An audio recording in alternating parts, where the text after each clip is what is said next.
Keir Starmer est un Premier ministre horrible. Il est sans aucun doute le Premier ministre le plus détesté de l'histoire du Royaume-Uni. Regardez ceci. Ce clown Keir du deux poids, deux mesures faisait de la posture morale après la mort de George Floyd. Nous nous agenouillons avec tous ceux qui s'opposent au racisme anti-noir. Regardez-le. Il s'agenouille, fait de la posture morale devant tout le monde. C'est horrible, blablabla. Bla bla. Mais maintenant, regardez-le. Il accuse Elon Musk d'avoir politisé la mort de Henry Novak. Et il accuse Elon Musk d'être responsable de la colère des Britanniques à ce sujet. Les Britanniques sont en colère parce que Elon Musk tweete à propos de ce problème. Regardez ce clown. Nous devons aussi affirmer qui nous sommes en tant que pays, car Musk s'est encore mêlé de notre politique ces derniers jours, essayant de semer la division. C'est semer la division. N'a-t-il pas fait cela ici? N'est-ce pas ce que tu fais, clown? N'est-ce pas ce que tu fais? Ces gens oublient-ils ce qu'ils ont fait? Ce sont juste des gens de mauvaise foi. Je choisis cette option. Ce n'est pas ce que nous sommes en Grande-Bretagne. En Grande-Bretagne, nous sommes des gens raisonnables et tolérants. Quand nous avons une affaire terrible comme celle de Henry Novak, nous réagissons calmement, comme l'a fait sa famille. Face aux images répugnantes sur Grok, nous l'affrontons et nous nous battons, car c'est ce que nous sommes en tant que pays. Il s'en prend à un modèle d'IA et il est en colère qu'Elon Musk politise cette question. Et qu'est-ce qu'il dit? Nous sommes tolérants et nous, oui. De toute façon, mais les choses ne sont plus sous son contrôle. Regardez ça. Les gens manifestent. Les gens sont dans la rue. Ça ne va pas disparaître. J'espérais que la mort d'Irina Zarouska deviendrait un moment clé. Malheureusement, ce ne fut pas le cas. Cela a certainement joué un rôle. Beaucoup de gens sont sortis. Beaucoup de conservateurs sont sortis. Étonnamment, parce que je suis très pro-Ukraine, même Zelensky a mis en avant le problème. Mais d'habitude, les démocrates qui sont censés soutenir l'Ukraine sont restés absolument silencieux sur cette question.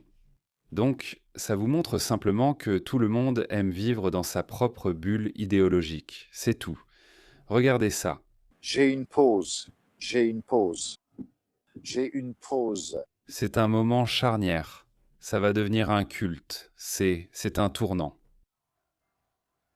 Ça ne va pas disparaître. Écoutez cette femme. Elle est noire et elle a de l'esprit. C'est vraiment plus ignoble que ce qui est arrivé à George Floyd. C'était un garçon innocent. Il n'a rien fait de mal. Ce n'était qu'une accusation. Et maintenant, et il n'y a eu aucune indignation. Non, ce n'est pas le cas. Oui, donc tu sais... Les gars, rappelez-vous que c'était en décembre 2025, il y a presque 6 mois, ils l'ont gardé secret. Ils ont empêché toute découverte car ils savaient sans doute. Depuis, ils sont très sournois. J'ai d'ailleurs plus d'infos à ce sujet. Quelle est la différence ici? Pourquoi est-ce qu'ils s'en prennent les uns aux autres? Je veux dire, je pense que c'est la preuve d'un système de police à deux vitesses. C'est la preuve d'un système de police à deux vitesses. C'est la preuve que ce système est défaillant, qu'il donne la priorité aux minorités par rapport aux personnes blanches, quelle que soit leur origine ethnique. Il ne s'agit pas forcément d'anglais. Par exemple, Henry Novak est polonais. Et cela montre à quel point le problème est profond. Il ressemble à Brock Lesnar. Regarde. Il a écrit que la théorie critique de la race est maléfique. Je pense que la théorie critique de la race est, à part les policiers, la principale responsable. C'est une idéologie qui a infecté ce pays et il faut s'en débarrasser. Oui, merci. Où peut-on vous trouver? Libérer Rethink Kahana. Anna s'écrit H-A-N-A-H, c'est un palindrome symétrique. Suivez-la, elle accomplit de grandes choses. Oui, je ne suis pas vraiment sur X, surtout sur Instagram et IG. Merci. D'accord, tu ne croirais pas à quel point la police de Southampton est atroce. Regarde ça. Désolé les flics du Hampshire, je vais laisser ce type t'expliquer. Ils ont quand même essayé de rejeter la faute sur Henry Novak juste après sa mort. 3 jours après. C'est dégoûtant. Un nouveau rapport révèle que la police du Hampshire prévoyait de présenter Henry Novak comme l'agresseur, même s'ils avaient des preuves du contraire, parce qu'ils s'inquiétaient pour leur réputation. À ce moment-là, alors que vous pensiez que l'affaire ne pouvait pas être plus choquante, voici ce que nous révélons ce soir. La police au cœur de l'affaire Henry Novak. C'est de la pure corruption, les gars. Je dois dire que c'est de la pure corruption. Il y a tellement de dissimulation. Je pensais qu'il n'y en avait pas. J'avais tellement confiance en nos institutions. Et chaque fois que quelqu'un parlait d'une dissimulation, je rejetais ça comme venant d'un complotiste fou, paranoïaque, avec son chapeau en papier alu. Mais regardez ça. Dissimulation après dissimulation après dissimulation. Comment pouvons-nous faire confiance à toutes ces personnes? Dans l'affaire Novak, il y aurait eu une tentative d'intervention lors du procès pour meurtre de son assassin, craignant ce que les gens disaient en ligne. Selon le Sunday Times, la police du Hampshire voulait publier une déclaration publique pendant le procès pour lutter contre ce qu'ils appelaient la désinformation entourant l'affaire. Mais les procureurs ont averti la police que faire cela pourrait risquer de compromettre l'intégrité même du procès. Ce soir, les révélations vont encore plus loin et sont encore plus sombres. Le journal affirme que les agents voulaient présenter Henry Novak comme l'agresseur dans les déclarations officielles publiées après sa mort, malgré des preuves démontrant que ce n'était pas le cas. Avant de changer de cap, suite à ce que je qualifierais d'indignation justifiée de la part de sa famille endeuillée. La famille endeuillée a fait pression en demandant « Qu'est-ce que vous nous faites ?» Eh bien, vous présentez notre fils comme l'agresseur et l'autre homme comme la victime, ou du moins, vous savez pourquoi il faisait ça ? C'était une réaction naturelle parce qu'ils savaient qu'ils avaient fait une erreur et il s'avère que cela finirait par se savoir.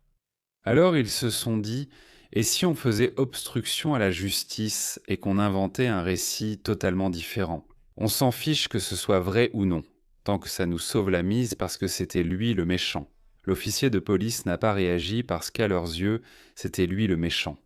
Ils comptaient donc que tout s'arrange tout seul, comme prévu. Ils ont essayé d'influencer toute la procédure judiciaire, toute l'affaire et toute l'accusation.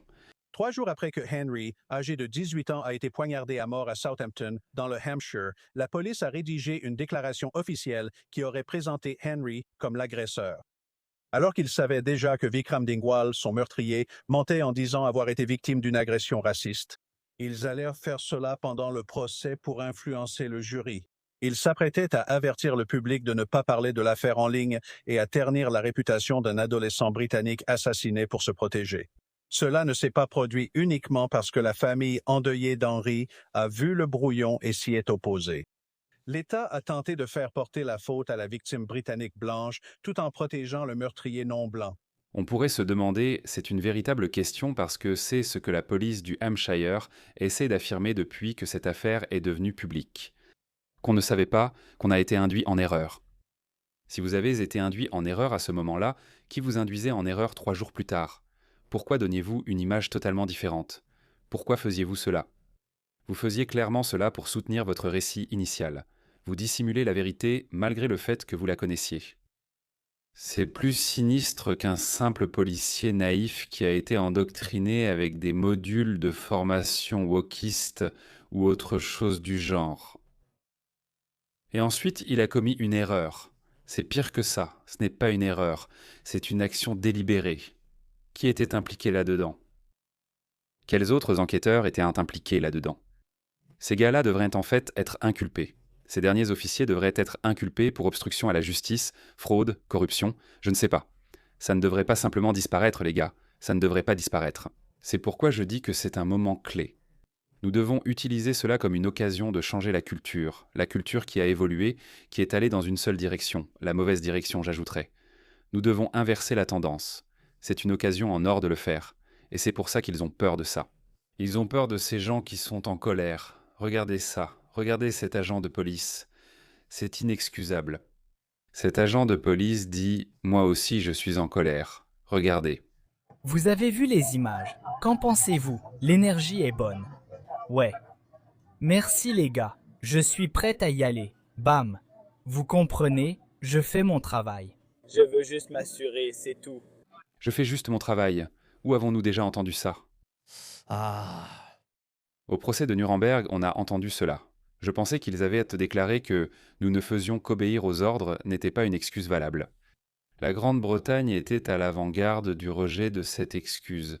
Donc je sais que c'est facile à dire pour moi, mais ces gens devraient démissionner. Il devrait y avoir un mouvement de démission massive. Vous trouverez sûrement autre chose. Vous trouverez un autre travail, vous trouverez un meilleur travail. Je ne pourrai jamais être policier, surtout au Royaume-Uni. Je ne pourrai pas. Si ce sont les ordres que je dois suivre, alors je ne pense pas que je pourrais faire ça. Mais la bonne nouvelle, c'est qu'on le remarque. Le département d'État a dit cela, a publié cette déclaration il y a 3 jours, et cela a absolument énervé tout le monde, tous les politiciens de gauche au Royaume-Uni. Le conditionnement idéologique et la police à 2 vitesses illustrent le déclin de la civilisation et doivent être rejetés en Occident. J'adore quand l'administration Trump le présente comme un problème occidental, comme un problème de civilisation occidentale, parce que c'est exactement ce que c'est. C'est au-dessus des États-Unis, de la Grande-Bretagne, de l'Australie ou de nos petites différences. C'est au-dessus de tout cela. C'est une question de civilisation occidentale. Et plus tôt nous le reconnaîtrons, mieux ce sera, parce que notre ennemi le voit comme tel. Notre ennemi, vous ne trouvez pas qu'ils semblent sont tellement coordonnés ? Le vote musulman suit sa logique en Australie, ce même vote musulman qui est censé être indépendant d'un pays à l'autre. Au Royaume-Uni, le vote musulman suit aussi sa logique. Et les frères musulmans, ainsi que les milliards qataris dans les universités américaines et britanniques, ils font ce qu'ils font. Et les frères musulmans agissent à leur manière en Amérique. Ce n'est sûrement pas une coïncidence. Ils considèrent sûrement l'Occident comme l'ennemi de l'islam. Pas un ennemi, l'ennemi. C'est l'ennemi. Voilà, point final. Et je comprends cette mentalité. Je suis un ancien musulman. Il est donc important que chacun comprenne qu'il faut le faire, qu'on soit de gauche ou de droite. Réveillez-vous et ouvrez les yeux, car vos ennemis, nos ennemis, nous voient d'un comme un seul et même groupe.